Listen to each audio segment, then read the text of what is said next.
Aujourd'hui, nous allons voir comment discerner notre appel.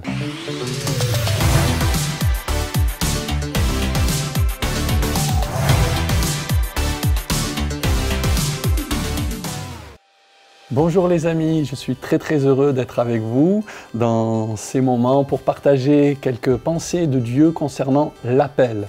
Nous avons tous et toutes été appelés par le Seigneur. Nous sommes appelés au salut, nous sommes appelés à la communion, nous sommes appelés au service. Et j'aimerais voir avec vous comment savoir que je suis bien dans mon appel. Comment savoir, moi personnellement, comment j'ai su que j'étais appelé au ministère de la parole. Mais les principes que je vais dégager sont bons pour toute forme de service pour le Seigneur. Le premier point que j'aimerais voir avec vous, c'est pour être sûr qu'on est appelé de la part de Dieu. Quand Dieu met quelque chose en nous, c'est du feu. Jérémie disait ceci dans Jérémie chapitre 20 et au verset 9. « Je dis, je ne ferai plus mention de lui, je ne parlerai plus en son nom. Il y a dans mon cœur comme un feu dévorant. » Le feu est le premier signe de l'appel de Dieu. Quand on est appelé par Dieu à faire quelque chose, on est comme animé, habité, on est comme saisi, désireux de servir le Seigneur. Ça doit être un feu, l'appel de Dieu. Pour certains, ça sera le feu de désirer jouer de la musique. Pour d'autres, ça sera le feu de désirer partager l'Évangile, de prêcher la parole de Dieu. Pour d'autres, ça sera le feu pour faire de l'administratif dans l'Église ou autre. Il doit toujours y avoir à la base de notre appel un désir, un feu dans notre cœur. La Bible dit « Fais de l'Éternel tes délices et te donnera ce que ton cœur désire ». Dieu n'est pas contre le fait que nous ayons envie, le désir de le servir, au contraire. Donc, première marque de l'appel de Dieu dans notre vie, c'est un feu comme le feu qui était dans le cœur de Jérémie. La deuxième pensée que j'aimerais voir avec vous, comme la deuxième marque de l'appel de Dieu dans notre vie, c'est le témoignage extérieur.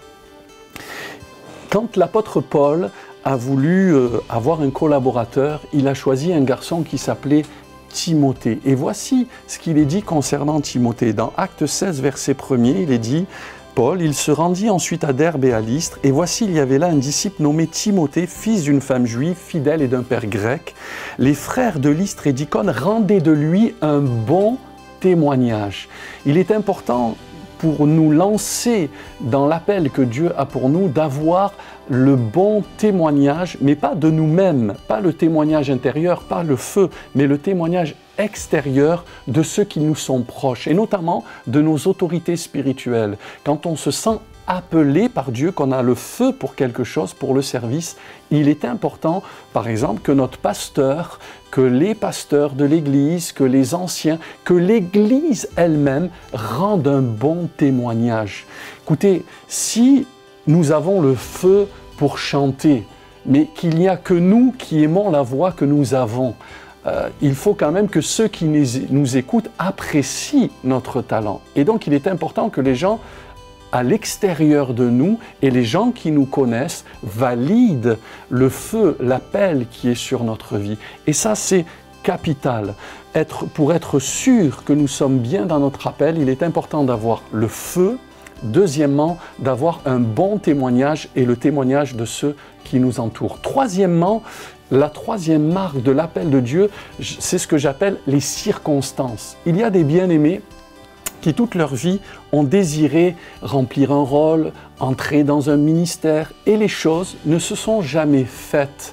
Il y a comme eu un empêchement, et d'autres, parfois, n'ont pas véritablement voulu faire ce qu'ils font, mais ils ont été comme forcés par les circonstances, et au final, ils sont heureux aujourd'hui de faire ce qu'ils font. C'est ce que j'appelle les circonstances. Dans le livre de l'Apocalypse, au chapitre 3 et au verset 8, Dieu dit à une église « Je connais tes œuvres, voici parce que tu as peu de puissance et que tu as gardé ma parole et que tu n'as pas renié mon nom, j'ai mis devant toi une porte ouverte que personne ne peut fermer. » Quand Dieu nous appelle à le servir dans un domaine, croyez-moi, il va mettre en place les circonstances pour que nous entrions dans notre appel. Il n'y a personne au ciel et en enfer qui puisse empêcher l'appel de Dieu sur la vie d'un homme, si ce n'est nous, à un moment donné, par notre timidité, par nos craintes. Mais si Dieu t'a appelé à le servir, il fera en sorte que les connexions divines se mettent en place dans ta vie pour que tu entres dans ton appel. Dieu dit, j'ai mis devant toi une porte ouverte. Alors cesse de t'entêter vers les mauvaises portes, mais va là où les portes sont ouvertes, où les circonstances sont favorables. Ça ne veut pas dire qu'ensuite il n'y aura pas des difficultés, mais si Dieu t'a appelé dans un service et dans un domaine, je t'assure, sois patient, les portes finiront tôt ou tard par s'ouvrir. Et numéro 4, la quatrième clé ou la quatrième marque de l'appel de Dieu dans notre vie, c'est bien sûr sa parole. Dieu parle, me dit la parole de Dieu, tantôt d'une manière, tantôt d'une autre. Et l'homme n'y prend point garde. Quand Dieu a le désir de faire entrer quelqu'un dans un service spécifique, il parle. Rappelez-vous par exemple ce passage de l'Écriture quand Jésus dit à ses disciples « Passez de l'autre bord ». Il leur a donné une parole et par conséquent, ils étaient convaincus, même au moment de la tempête, que Jésus avait parlé. Et quand on a une parole dans notre cœur et qu'on a reçu par la prophétie ou par une pensée intérieure qui nous habite et qui nous anime, quand on traverse les moments difficiles, cette parole-là est notre soutien. Je serre ta parole dans mon cœur afin de ne pas pécher contre toi. Et quand parfois on peut avoir envie de démissionner parce que c'est difficile, c'est la tempête, mais si on a reçu une parole de Jésus qui nous a dit « Va, je suis avec toi, je t'appelle à être ceci, à être cela ». Quand Saul de Tarse a été appelé à se convertir, aussitôt il recevra une parole de la part d'Ananias. Celui-ci est un instrument que j'ai choisi.